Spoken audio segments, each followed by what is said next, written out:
Bible ఉంది. Bible అంటే నేను ఎప్పుడు కూడా ఒకటి చెప్తాను, అదేంటో తెలుసా? బైబిల్ అంటే ఏంటంట? దేవుని ఏంటంట? హృదయం. హృదయం హృదయం హృదయం. ఇది బైబిల్ కాదు, ఇది పరిపూర్ణత కలిగిన బైబిల్. పరిపూర్ణత కలిగిన బైబిల్ అంటే, పరిపూర్ణత అంటే నేను మిమ్మల్ని అడుగుతున్నాను, పరిపూర్ణత ఏంటో చెప్పండి. పానీపూరియా?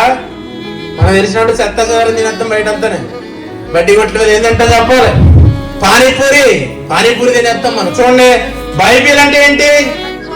పరిపూర్ణత. అంటే పరిపూర్ణత దేనికి సంబంధించింది కలిగి ఉంటది? అది హృదయానికి సంబంధించింది. హృదయం అంటే పరిపూర్ణత అంటే చెప్పడం. చూడండి, ఒక టిన్ ఉందనుకోండి, ఇప్పుడు చూద్దాం, అది బాటిల్ ఇది ఉందనుకోండి, చూడండి ఈ బాటిల్ ఉందనుకోండి, ఈ బాటిల్ పైన అంతా ప్లాస్టిక్ అంతా ఏంటంటే శరీరం, లోన వాటర్ ఏంటిది? మంచినీరు. ఈ మంచినీరు కాకుండా రొచ్చి నీరు ఉంటే మనం తాగుతామా? తాగం కదా. ఈ మంచినీరు కాకుండా రొచ్చి నీరు ఉంటే మనం తాగుతామా?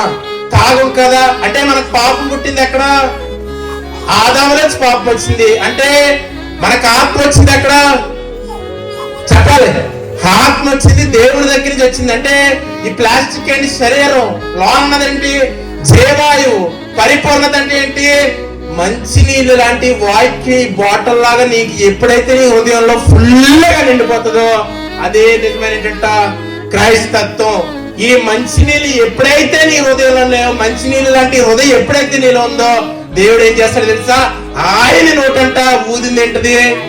చెప్పాలి.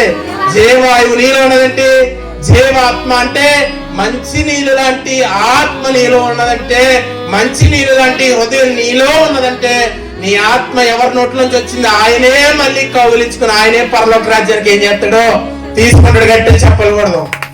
ఈరోజు నీ ఆత్మ ఎక్కడికి వెళ్తుంది?